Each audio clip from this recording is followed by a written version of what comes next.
परिणाम तो देखो, समारोह का अंजाम तो देखो।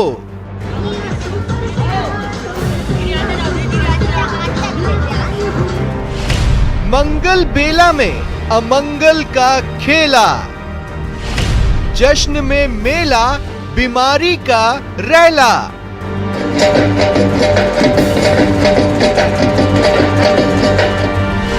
प्रशासन से छल, समाज को दिखावा, भीड़ जोरदार, कोरोना को बुलावा।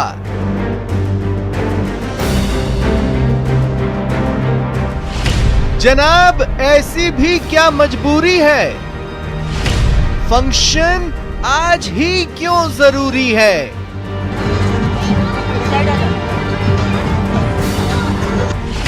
विपदा की घड़ी मिलन की पड़ी। शादी और समारोह से सामाजिक संदेश की खबरों से लेकर आज तक आपने शादियों और समारोहों में शाही खर्च, दिखावा क्यों जैसी डिबेट्स बहुत देखी होंगी। आज शादी समारोह पर ही एक और डिबेट देखिए, नई है और जरूरी भी। समारोह शादी को क्यों मिले आजादी। नमस्कार, स्वागत है आप सभी का। आपके साथ मैं हूं स्वप्निल। अगर फंक्शन के लिए परमिशन होगी तो लोग घरों से निकलेंगे, शॉपिंग करेंगे, मिलने मिलाने वालों का दौर चलेगा। मिनी लॉकडाउन में लोगों ने साफ कर दिया कि अनुशासन हमसे ना हो पाएगा। सवाल यह है कि लोगों को आज ही फंक्शन की क्यों पड़ी है। सवाल यह भी है कि पाबंदी में छूट से कोरोना के लिए गेट खुल जाता है तो उस पर ताला लगाने में क्या हिचक है। आज इसी पर बहस। पहले प्राइम डिबेट के प्राइम सवाल। सवाल नंबर 1, जिस किसी के घर पर भी फंक्शन है, खुशी का वक्त है, मैं समझ सकता हूं, लेकिन खतरा भी बहुत ज्यादा है तो कहीं रंग में भंग न बढ़ जाए। ऐसे में थोड़ा रुक जाने से किसी का क्या जाएगा। सवाल नंबर 2 सुनिए। देखिए, आप भी जानते हैं कि नहीं ये करना पड़ता है, उसको बुलाना पड़ता है, इससे मिलना पड़ता है। तो ये जो भीड़ बुलाई जाती है ये सामाजिक मजबूरी है, यानी रिश्तों रीति रिवाजों का दबाव है या दिखावा है। और सवाल नंबर 3, सरकारें बात करती है सख्ती की, लेकिन समारोह के साथ आप पाबंदियां लगाकर सख्ती की बात को जस्टिफाई कैसे करेंगे। तो इन्हीं सवालों के जवाब ढूंढने की कोशिश करेंगे। मेरे साथ जो गेस्ट पैनल जुड़ रहे हैं आपको इंट्रोड्यूस करवा देता हूं। मेरे साथ जुड़ रहे हैं स्वर्णिम चतुर्वेदी जी, कांग्रेस नेता हैं, आशीष चतुर्वेदी जी बीजेपी नेता हैं और अवधेश आकोदिया जी वरिष्ठ पत्रकार हैं। आप सभी का स्वागत है न्यूज 18 राजस्थान पर। अवधेश जी, आपसे शुरुआत करना चाहता हूं। और अवधेश जी, मैं चाहता हूं कि देखिए ये विषय हल्का नहीं है, गंभीर है। इसको एक बार आप लोगों को इंट्रोड्यूस करें, क्योंकि जहां तक मैं समझ पा रहा हूं बातें बहुत हुई कि गांव से कोरोना को दूर रखना है, नहीं तो स्थितियां नहीं संभलेंगी, लेकिन गांव तक कोरोना पहुंचने की एक अहम वजह यही रहा है।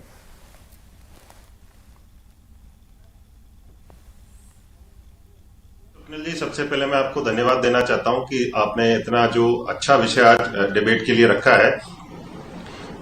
Thank you. कोरोना जो है वो कोई भी जगह नहीं देखता है, कोई उत्सव नहीं देखता है, वो सिर्फ भीड़ देखता है। जो भीड़ है उससे ये वायरस स्प्रेड करता है, बीमारी फैलती है। और हम देखते हैं कि ये जो मौसम है पूरा ये शादियों का मौसम है, एक के बाद एक शादियों के मुहूर्त इसमें है पूरे निकले हुए। तो इस वजह से वायरस के स्प्रेड होने की पूरी इसमें संभावना है। हम देख रहे हैं कि जैसे जैसे शादियां ज्यादा होती जा रही हैं, गांवों में वायरस फैलता जा रहा है।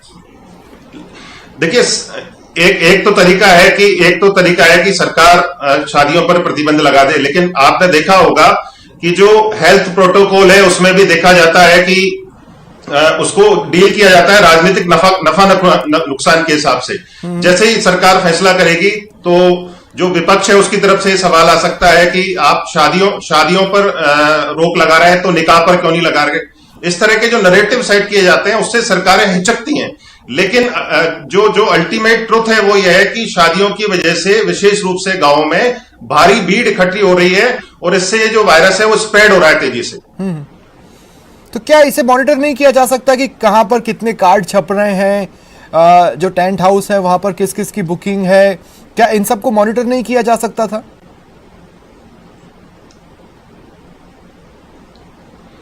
देखिए, बिल्कुल इसको मॉनिटर किया जा सकता है, लेकिन मैं यहां पर दो चीजें आपको कहना चाहता हूं। एक तो आदमी का होता है नागरिक धर्म।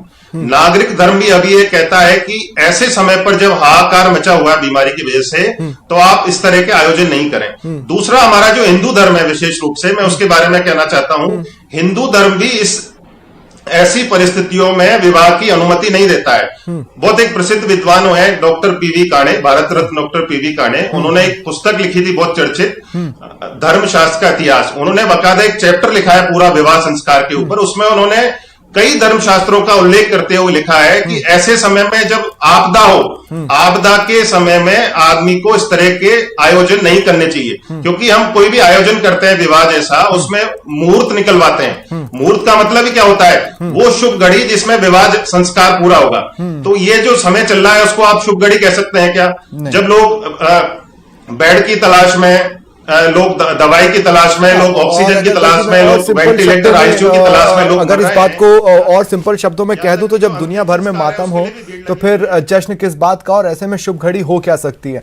अवधेश जी, आगे मैं आपके पास आता हूं, लेकिन देखिए मैं लोगों को यहां पर एक चीज याद दिलाना चाहता हूं। सबसे पहला लॉकडाउन जो कि साल 2020 में लगा, उसमें भी शादी समारोह की छूट थी, लेकिन कुछ पाबंदियों के साथ। यानी वहां पर भी ये जब ये बात कर रहे थे कि घर से मत निकलो, तब भी एक हिचक थी शादी समारोह पर किसी भी तरह की कार्रवाई को लेकर। वो हिचक क्या थी? आशीष चतुर्वेदी जी, बीजेपी के सामने क्या डायलेमा था केंद्र की सरकार के तौर पर कि शादियों पर पूर्णतः पाबंदी की जगह कुछ छूट के साथ शादी समारोह को उस वक्त छूट दी गई कि आप कर सकते हैं, जबकि हर चीज बंद रहेगी। क्या हिचक रही होगी? देखिए स्वप्निल जी, जहां तक मेरी जानकारी है, जब मोदी जी ने पिछले साल 25 मार्च को लॉकडाउन लगाया था, तो उस टाइम तो संपूर्ण बंद था। देखिए 3 सप्ताह तक उस टाइम तो ना शादी की परमिशन थी, ना किसी की और की परमिशन थी, जहां तक मेरी जानकारी है। और देखिए अभी अवधेश जी भी बता रहे थे इस बात को, तो निश्चित रूप से मैं उनकी इस बात से सहमत हूं कि जो माहौल है वो ऐसा नहीं है कि हम अभी खुशियां मनाएं। देखिए अभी हर तरफ आदमी परेशान है। आप भी सही बोल रहे हैं कि मातम सा बना हुआ है, बहुत लोग मर रहे हैं। और दूसरी इंपॉर्टेंट बात मैं कहना चाह रहा हूं, देखिए कि इसमें राजनीतिक दलों का ओपिनियन ठीक है, एक मैटर करता है, लेकिन जो भी हेल्थ एक्सपर्ट इसमें ओपिनियन दें, क्योंकि हमको ये भी समझना होगा कि 14 मई का जो सावा है राजस्थान में, वो एक बड़ा सावा है आखातीज वाला। और अगर वहां पे शादियां होती है तो इससे स्प्रेड बढ़ेगा। तो सरकार अगर ऐसा कोई कदम उठाती है तो Bharatiya Janata party as a राजनीतिक दल पूरी तरह सरकार के साथ है, और हमें इसको धर्म में भी नहीं बांटना चाहिए। मुझे लगता है अवधेश जी थोड़ा सा इसमें डिफरेंशिएट करके शादी और निकाह, मैं जो समझ रहा हूं वो शादी मतलब मैरिज समझ रहा हूं, उसमें मैं धर्म की मतलब मैं धर्म से उसको रिलेट ही नहीं कर रहा हूं। शादी मतलब वो सभी धर्म की शादियां होती है उसमें। तो अगर सरकार ऐसी पाबंदी लगाती है तो निश्चित रूप से स्वागत योग्य है, क्योंकि देखिए सरकारों के पास भी इतने संसाधन नहीं है। देखिए शहरी क्षेत्रों में तो बहुत आसान होता है कि आप किसी मैरिज गार्डन को सीज कर ले, वहां पे एसडीएम जाकर के विजिट कर ले, लेकिन सुदूर गांव में हमारे पास इतना तंत्र नहीं है कि आप वहां पे जाकर के चेक कर लें, और गांव में कोई लिमिटेशन भी नहीं रहती 31 की, न वो इंफॉर्मेशन देता है। देखिए आशीष जी, मैं आशीष जी मैं आपको एक बात बताता हूं कि जब सेंटर ने लॉकडाउन लगाया था तो एक तो वो लॉकडाउन लगभग 3 बार एक्सटेंड हुआ था, कुछ छूट उसमें हम देते चले गए थे। कोरोना केसेस बढ़ रहे थे और साथ ही साथ छूट भी मिल रही थी, और ऐसे में मेरे ख्याल से दूसरे या तीसरे लॉकडाउन तक आते आते शादी की परमिशन में बैंड बाजे वगैरह की परमिशन दी जाने लगी थी। मैं इसलिए कह रहा हूं कि जब हम लॉकडाउन की बात कर रहे थे तो एक क्या हिचक थी कि अगर एक परिवार को हम रोकते हैं तो हमारे वोट जाएंगे, या ऐसा तो कुछ गणित नहीं रहा होगा। निश्चित रूप से नहीं रहा होगा। देखिए मैंने कहा ना स्वप्निल जी, शुरू में तो पाबंदियां बहुत सख्त थी, शादी की परमिशन नहीं थी, लेकिन जैसे जैसे हमने चीजों को अनलॉक करना चालू किया तब जाकर के बात है कि आप मैरिज करेंगे तो उसमें रेस्ट्रिक्शन के साथ मैरिज करेंगे। अभी स्थिति दूसरी है। देखिए अभी हम चीजों को अनलॉक नहीं कर रहे हैं, अभी तो जो स्प्रेड हो रहा है उसको कंटेन करने के लिए हमें लॉकडाउन से सख्ती बढ़ाते ही जा रहे हैं। देखिए अभी अनलॉक की प्रक्रिया प्रारंभ नहीं हुई है। अभी शक्ति बढ़ रही है, तो जब शक्ति बढ़ाएंगे तो अब नेक्स्ट कदम क्या होगा? जब आपने कहा कि भाई आपको ये सारे कार्यक्रम बंद करने, केवल शादी में 31 लोगों की परमिशन है। देखिए पहले हमने 100 किया, 100 के बाद 50 किया, 50 के बाद 31 किया, तो अब तो समझदारी इसी में है कि हम पूर्णतः इस पे बंद कर दें इसको। ठीक है, ठीक है। मैं स्वर्णिम जी आपके पास आ रहा हूं। स्वर्णिम जी देखिए, आपका जन अनुशासन पखवाड़ा था, आपकी सब सख्ती आपके साथ। मैं ये कह रहा हूं कि कई साड़ी की दुकानों में शटर के नीचे छुप छुप कर महिलाएं साड़ियों की खरीदारी करती नजर आई। इसका मतलब यह है कि शॉपिंग तो होगी, ये समझना मुश्किल नहीं है। इसके अलावा खाना बनाने वाले बुलाए जाएंगे, टेंट वगैरह बुलाए जाएंगे, और भीड़ तो आप देख ही रहे हैं। कल तो दौसा में एक मुंडन कार्यक्रम में लगभग 800 लोग जुट गए। तो मैं आपसे ये पूछ रहा हूं कि आखिर क्या हिचक थी? आज आप सोच रहे हैं कि शादी को बैन करना चाहिए, पहले क्यों नहीं सोचा गया?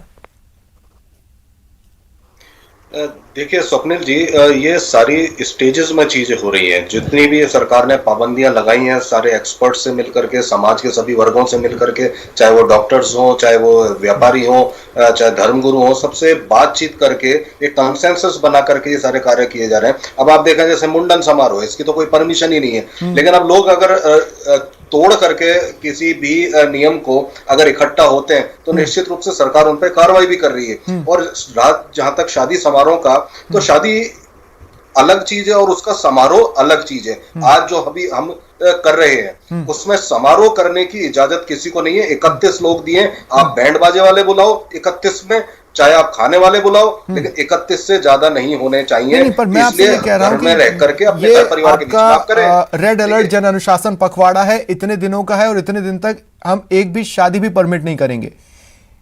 क्या ये फैसला लेने का मादा कांग्रेस रखती थी? आज सोच रही है, कल को लेती है, तो फिर ये तो वही हो गया कि सांप निकल गया, अब आप लाठी पीट रहे हैं। गांव तक तो पहुंच गया कोरोना।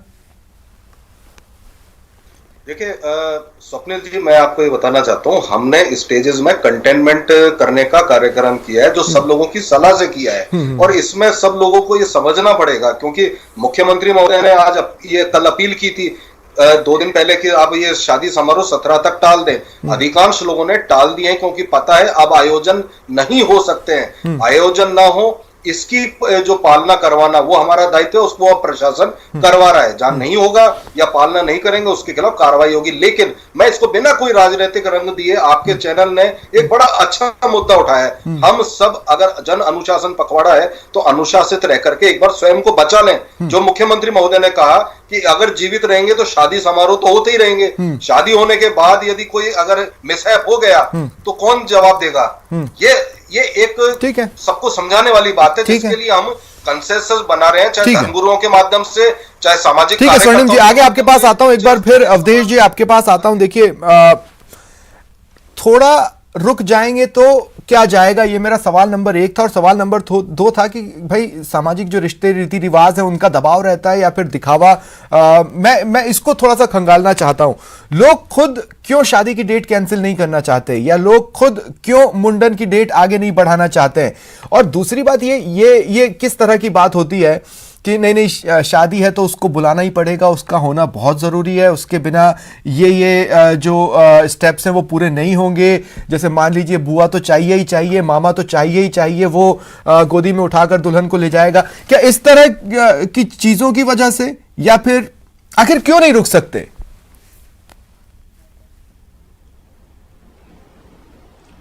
देखिए स्वप्निल जी, जो इस तरह के जो समारोह होते हैं हमारे समाज में, एक तो स्वप्निल जी मेरी वॉइस मुझे इको होके वापस आ रही है, मुझे बोलने में थोड़ी दिक्कत हो रही है, आप ठीक करा दीजिए उसको। जी चलिए ठीक है। मैं अपनी पीसीआर टीम से कहूंगा वो अवधेश जी को हेल्प करें। आप बोलिए अवधेश जी, मेरी टीम साथ ही साथ इस पर काम वर्क करेगी। जी जी जी, मैं 2 चीजें इसमें कहना चाहता हूं। देखिए जो हमारे यहाँ जितने भी समारोह हैं उनका जो एक शेड्यूल बना हुआ है या प्रोटोकॉल जो बना हुआ है, उसमें ये है कि जितने भी सगे संबंधी हैं, हमारे परिचित हैं, सब उसमें शामिल होंगे। इतने सदियों से उसमें शामिल होते रहे, तो उस परंपरा को तोड़ना सबके लिए मुश्किल होता है। जिसने भी अपने यहाँ कोई समारोह आयोजित किया है वो कोशिश करता है कि सब लोग आए, पहले की तरह आए। अब उसमें से वो किसको छोड़े किसको नहीं छोड़े, ये बड़ी दुविधा की स्थिति होती है। इससे सबसे अच्छा इसका विकल्प है कि आप उस समारोह को स्थगित कर दें, आगे जब स्थितियां ठीक होंगी तब कर लें। देखिए हमारे यहाँ जो परंपराएं बनी हुई हैं वो इतने अच्छे से डिजाइन है सारी की सारी आप सब जानते हैं कि हमारे यहाँ देव सोते हैं फिर देव उठते हैं। इसका एक साइंटिफिक रीजन है, उसका एक धार्मिक पक्ष छोड़ दीजिए आप, क्योंकि जब देव सोते हैं तब बारिश का मौसम स्टार्ट होता है, जब देव उठते हैं तो बारिश का मौसम खत्म हो चुका होता है। और जो हमारा प्राचीन भारत था पूरा, वो कृषि और ऋषि का देश भारत को कहते हैं। तो जो कृषि कार्य होते थे बारिश में, सारे किसान ग्रामीण इलाकों में उसमें बिजी रहते थे। तो ऐसे समय में जब आपके घर में काम है, और दूसरा जब बारिश का मौसम है, कहीं भी आप जाएंगे इस समय में जब इतने संसाधन हो गए, बारिश शादी में यदि बारिश हो जाए तो कितनी दिक्कत होती है बड़े शहरों में भी। नहीं, लेकिन अवधेश जी देखिए, अब जैसे मान लीजिए गांव देहातों में रिश्तों की डोर इतनी मजबूत है कि किसी एक के घर में खुशी हो तो पूरा गांव शामिल, किसी एक के घर में मातम हो तो पूरा गांव शामिल। ये स्थिति शहरों में नहीं है। शहरों में स्थिति यह है कि दूर दूर से भी लोग आएंगे। अब देखिए, अब फंक्शन हॉल्स में कौन काम करेगा? गांव से ही पहुंचे लोग, मैक्सिमम तो वही होंगे। तो मैं ये पूछ रहा हूं कि आखिर क्या बाध्यता है जो रोक रही है आपको कि नहीं, हम शादी कैंसिल नहीं करेंगे या हम समारोह कैंसिल नहीं करेंगे? देखिए, पहली बात तो लोगों को, जैसा मैंने कहा आपको, जो नागरिक धर्म है, जो सामाजिक दायित्व है, उसको पूरा करते हुए, जब पूरा देश संकट में है, पूरे देश में हाहाकार मचा हुआ है, तो ऐसे समय में कोई उत्सव आयोजित करना वैसे भी अनुचित है, सामाजिक रूप से भी, मानवता के नाते भी। अब यदि लोग नहीं मान रहे हैं, कई लोगों ने स्थगित भी किए हैं, जब मुख्यमंत्री अशोक गहलोत ने अपील की उसके बाद उसको फॉलो करते हुए कई लोगों ने अपने समारोह स्थगित किए हैं। लेकिन लोग नहीं मान रहे हैं तो अल्टीमेटली जिम्मेदारी तो सरकार की है ना, क्योंकि इस तरह के जो आयोजन होंगे उनसे जो वायरस का स्प्रेड है वो तेजी से होगा, वो स्प्रेड। तो उसको अल्टीमेटली रोकने की जिम्मेदारी तो सरकार की है, क्योंकि ग्रामीण क्षेत्रों में ऑलरेडी वायरस इतना स्प्रेड कर चुका है और हालात बिगड़े तो हमारे पास इतना इंफ्रास्ट्रक्चर नहीं है कि वहां पे हम चीजों को काबू में कर सकें। तो हाँ, लेकिन फिर आप देखिए, अब मैं आता हूं एक और अहम सवाल की ओर आता हूं। लोग क्यों रुकेंगे? लोग क्यों रुकेंगे जब पॉलिटिशियंस नहीं रुक रहे? क्या पॉलिटिकल फैमिलीज में शादियां नहीं हो रही? हाल ही में कुछ हुई हैं। मैं इसलिए इस सवाल के साथ आपके पास आ रहा हूं आशीष जी। पॉलिटिकल फैमिलीज भी तो इस मोह से नहीं निकल पा रही, और आप देखिए उसका नतीजा क्या हो रहा है। दूसरे राज्यों के पॉलिटिकल चेहरे भी गेस्ट बनकर आते हैं। अच्छा, फिर दूसरा आप देखिए, खुद ही नेता अलग अलग मौकों पर ट्वीट कर रहे हैं, फोटो फेसबुक पर डाल रहे हैं कि हम पहुंचे और उनको आशीर्वाद दिया। हाँ, तो उस मोह से तो पॉलिटिकल क्लास भी नहीं निकल पा रही। मैसेज कैसे दें हम लोगों को कि आप भी रुकिए? देखिए स्वप्निल जी, मैं 2-3 बातें करना चाहता हूं यहाँ पे। हाँ। अभी आप जिस शादी का जिक्र कर रहे हैं उसमें प्रदेश के एक मंत्री भी गए थे और मुख्य सचेतक भी गए, मेयर भी गए, और उन्हें मास्क भी नहीं लगाया। वो अच्छी बात है कि चलो मुख्य सचेतक ने तो अपनी गलती स्वीकार की, इसकी मैं तारीफ करता हूँ, ये अच्छी बात है, और मंत्री जी को भी ऐसा ही आचरण करना चाहिए था। लेकिन मैं फिर वापस इसमें राजनीति नहीं लाना चाहता हूँ। देखिए स्वप्निल जी, अभी आपने इस बहस में ये कहा था, जो हम चर्चा कर रहे थे, कि लोग चाहते हैं कि अपने सगे संबंधी आए, और ये अवधेश जी बता रहे थे कि सदियों से ऐसी परंपरा रही है। देखिए, परंपराएं बहुत सारी होती हैं, लेकिन जब महामारी आती है ना, जब भी कोई विपदा आती है, तो वो जो वर्तमान में जो समाज में जो यथार्थ होते हैं, उन पर बहुत सर्वाधिक चोट पहुंचाती है। देखिए, हमने ये भी देखा है समाज में भी कि पुत्र अपने पिता को अंतिम दर्शन नहीं कर पा रहा है। हमने वो दृश्य भी देखे हैं। लोग अपनी भाई की डेथ में भी नहीं जा पा रहे हैं, नहीं पहुंच पा रहे हैं। तो मुझे लगता है कि कहीं ना कहीं समाज को भी समझना चाहिए कि कहीं ना कहीं काफी चीजें बदली है। तो मैं ये पूछ रहा हूं कि ये मैसेज हम लोगों को कैसे दें कि आप अपने कार्यक्रम कैंसिल करें, जब पॉलिटिकल क्लास अपने कार्यक्रम कैंसिल नहीं कर सकती। ठीक है, कोविड गाइडलाइंस के तहत ही सही, लेकिन आज आप लोगों ने एक प्रदर्शन किया। नहीं, देखिए, ठीक है, चुनावी गाइडलाइंस का उल्लंघन करते हुए आपने चुनावी कार्यक्रम रखे, लेकिन आप कैसे मैसेज देंगे लोगों को? देखिए, जहां तक आज के प्रदर्शन की बात है, तो मुझे जहां तक मैंने दृश्य देखे हैं, पूरे राजस्थान के दृश्य मैंने देखे हैं, आप देखिए कहीं पर भी एक भी जगह सर कहीं पर भी हमने कोविड के प्रोटोकॉल का उल्लंघन नहीं किया है। आपने फिर सुना, मैंने खुद कहा कि कोविड गाइडलाइंस के तहत ही सही, लेकिन आपने आज एक प्रदर्शन किया, कोविड गाइडलाइंस के साथ किया। आप ये मोह तो नहीं छोड़ पाए ना कि आज ना करें? तो लोग भी मोह कैसे छोड़ेंगे अपना कि आज हम ये करना चाहते हैं, हम करेंगे? कई बार देखिए, नहीं, देखिए दो चीजें हो रही है। देखिए इसमें स्वप्निल जी ऐसा नहीं है, समाज में मैंने कई ऐसे उदाहरण देखे हैं जिसमें मुख्यमंत्री जी की अपील के पहले भी लोगों ने अपनी शादियों को कैंसिल किया है, ऐसा नहीं है। मुख्यमंत्री जी ने अपील तो अभी बाद में करी थी 3 से 17 वाले में, जब उन्होंने लॉकडाउन लगाया तब करा था, लेकिन उसके पहले भी लोगों ने शादियां कैंसिल करी हैं।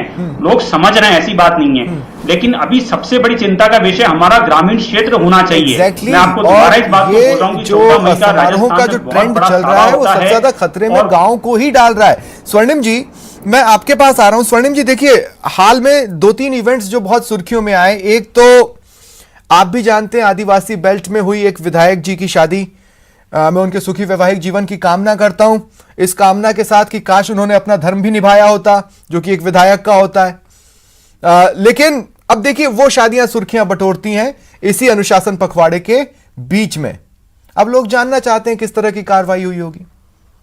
आप क्या मैसेज देंगे? एक अगर कहीं शादी समारोह हो रहा है और आपकी पार्टी के भी चेहरे पहुंचे, ये जानते हुए भी कि वहां पाबंदी सिर्फ 31 लोगों की होनी चाहिए, अब रिसेप्शन में अगर 4 नेता पहुंचेंगे तो उनके साथ उनके पिछलग्गू भी तो जाएंगे, ठीक है वो बाहर खड़े हो जाएंगे, फायदा क्या हुआ?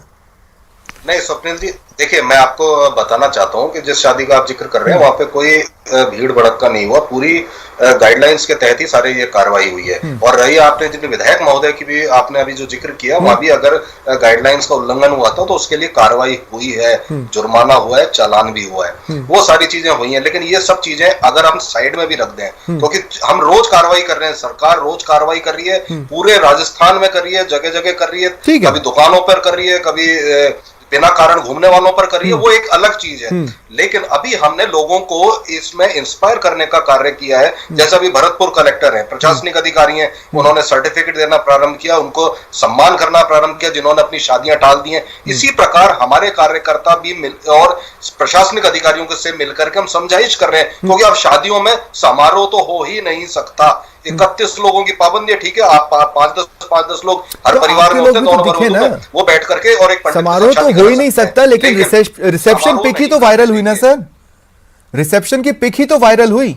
जी सर, क्या मैं ये कह रहा हूं, कांग्रेस के चेहरों की जो पिक्चर वायरल हुई वो तो रिसेप्शन की हुई। वो ऐसा तो नहीं था कि आप फेरों के टाइम पर वहां पर मौजूद थे और उनके साथ साथ घूम रहे थे, नहीं ना।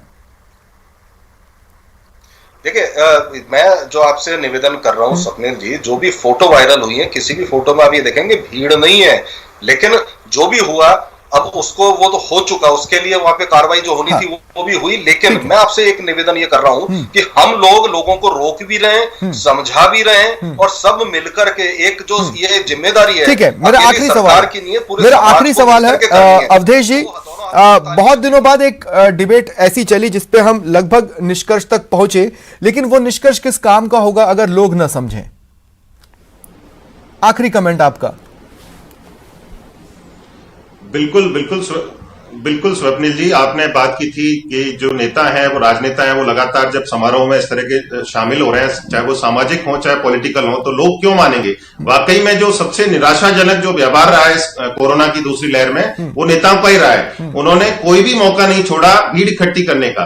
तो लोगों के दिमाग में ये मानसिकता बैठ गई है कि कोई बात नहीं, जुर्माना ही तो होगा, पहले 25,000 था, अब 1 लाख था, क्योंकि शादी का खर्च घट गया है तो हम इसको भर के और कर लेंगे शादी। तो इस तरह की जो मानसिकता लोगों की बनना, ये बहुत दुर्भाग्यपूर्ण है, और इसके लिए पूरी की पूरी जो पॉलिटिकल क्लास है वो जिम्मेदार है। तो सरकार को कम से कम अब जागना चाहिए, और मेरे हिसाब से शादियों पर लोग यदि नहीं मान रहे हैं, भीड़ इकट्ठी हो रही है, तो उन पर पाबंदी लगानी चाहिए, जिससे गांवों में जो स्प्रेड हो रहा है अगर पाबंदी लगती है तो वो भी एक रास्ता होगा। और सबसे अहम बात यह भी कि जब पूरी दुनिया में महामारी की मार है, ऐसे में कोई भी घड़ी शुभ घड़ी कैसे हो सकती है, इस बात को भी समझना बहुत बहुत जरूरी है। बहुत बहुत शुक्रिया आप सभी का मेरे साथ जुड़ने के लिए। यह था आज का प्राइम डिबेट। नमस्कार।